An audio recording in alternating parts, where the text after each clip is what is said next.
Hello everybody, welcome back to the channel. So in today's video, we are going to be talking about two different things, and that is first going to be about how Di Maria would fit within the starting 11, and the other half of this video, we're also going to be talking about the meeting that did happen with Jorge Mendes and what we could expect to see happen in the near future based off what we have been told regarding this meeting that just finished. And so before we go into any of this, if you guys do want to find out where I do get all of my information when it comes to these transfer rumors, what's currently going on with a favorite team or your favorite player, or maybe what's currently going on within the league or the World Cup, or anything that you do want to follow in the now or in the future, the OneFootball app is going to be there to cover that immediately and live for you. It is a free app, a very fun and entertaining app, and I think that you guys will love it. If you guys do want to download the OneFootball app, you can so by scanning the QR code that you do see here on the screen, or you can just use the link that will be provided down below. It'll take you straight to the App Store. You can download the OneFootball app from there, set exactly who and what you want to follow, and then you'll be set and done from there. It's a very easy process. I hope you guys do enjoy it. But now let's get back into the video and let's talk about Di Maria, right? Because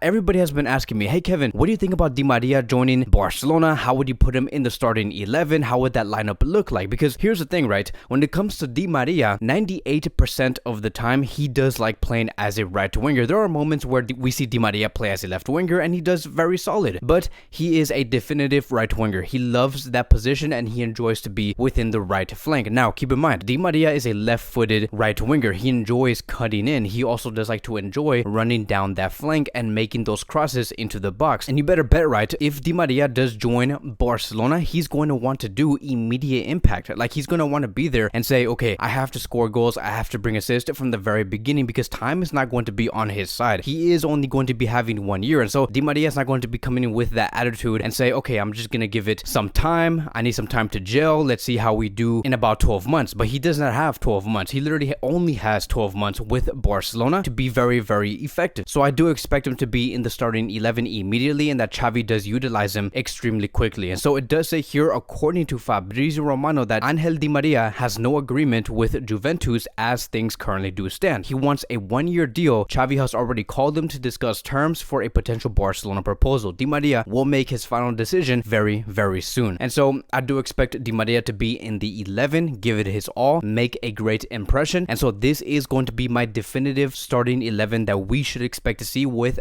Di Maria included in that front three. I do expect to see Ansu, Lewandowski, Di Maria up top, Pedri, Gavi, Kessie in the midfield, and our defensive line being Dest on the right, Araujo and Koulibaly as our center back duo, and Jordi Alba on the left back position. I do think that with a starting 11 like this, it does give a great mix of experience, a great mix of youth. There's a lot of potential that can be made on that right side with Di Maria being included, because it is immense, right? Having Di Maria would basically mean that we're going to be having a right winger that will be very comfortable on dropping deeper on the right flank, because that is basically his game. And the reason why he likes doing that is because he does like to receive the balls very early in that build-up play, make great through passes, and bring up those occasions where he does receive the ball like in the middle of the pitch and have Dest overlap and make a through pass or like a key pass towards the Gio Dest. He does like doing things like that. If we look at Di Maria and where he does rank in terms of the amount of through passes he does place per 90 minutes, he is only second to Lionel Messi. Lionel Messi comes out with about 4.3 through passes per 90 minutes, and Di Maria does have a total of 4.05 through passes per 90 minutes. So he is one of the best in Europe. This is ranking all of the players that do play in the top 5 leagues in the world. And so Di Maria has a lot of potential, a lot of ability to generate a lot of chances for players like Pedri and Serginho Dest on that right side. So that is going to be my quick take on when it comes to Di Maria. I think that Di Maria can greatly fit. Of course, I do see him like gelling very well with Lewandowski, bringing in those assists. But once Di Maria does get fully adjusted at Barcelona and he is officially a Barcelona player, we are going to go into even greater depth when it comes to Di Maria and how he could tactically fit within this starting 11. But now let's move on towards the next topic of today. And I do want to speak about the meeting that did happen about 2 or 4 hours ago, because it was a huge meeting. We saw John Laporta, we saw Rafa Yuste, we saw Mateo Neman, we saw Jorge Mendes and Jordi Cruyff all within that meeting.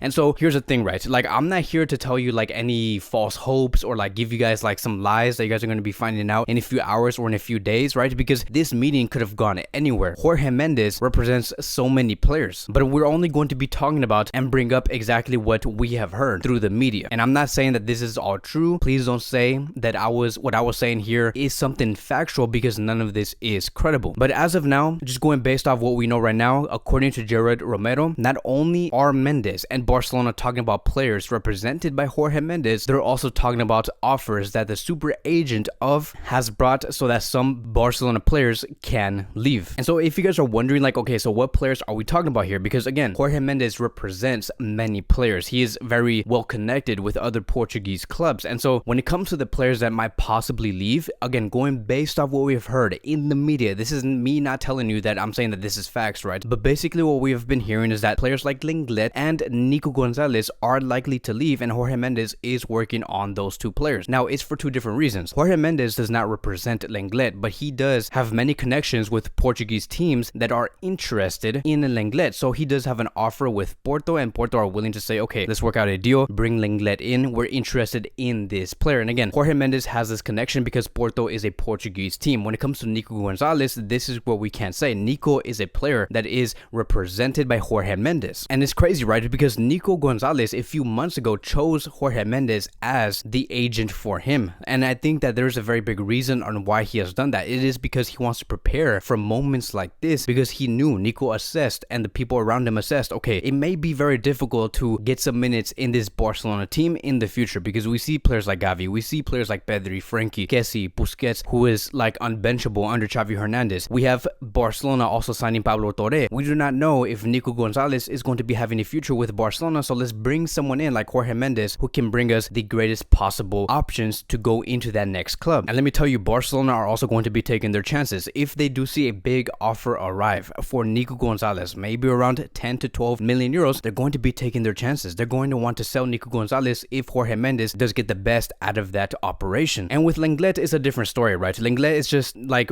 this statement here that Barcelona is doing, the fact that they're willing to negotiate for a departure of Lenglet, the fact that they have basically almost told Jorge Mendes to go look for a club out there that will be interested in Lenglet. It's a statement because Barcelona want to move on. Barcelona are looking for a brand new center back. They do not think that Lenglet has the required level to be in this Barcelona team. I think, in my opinion, Lenglet is a solid center back, but he is just not up for the task when it comes to being in those very critical high intensity moments. He does make those mistakes, and Barcelona cannot continue to pay the price for Lenglet's absence in those critical moments. And so Barcelona right now are in search for a brand new center back. It could be Koulibaly, like what we have talked about before, or it could be Koundé, which is going to be requiring a very big miracle. But that's basically it, right? That's basically everything that we have been hearing when it comes to this meeting. If you guys do want to find out what Jorge Mendes had to say after that meeting was over, he simply just said, we talked about several players and the meeting went very well. They don't want to sell Nico even though there were offers. And so that is basically what Jorge Mendes did say. Again, we do not know what's going to be happening.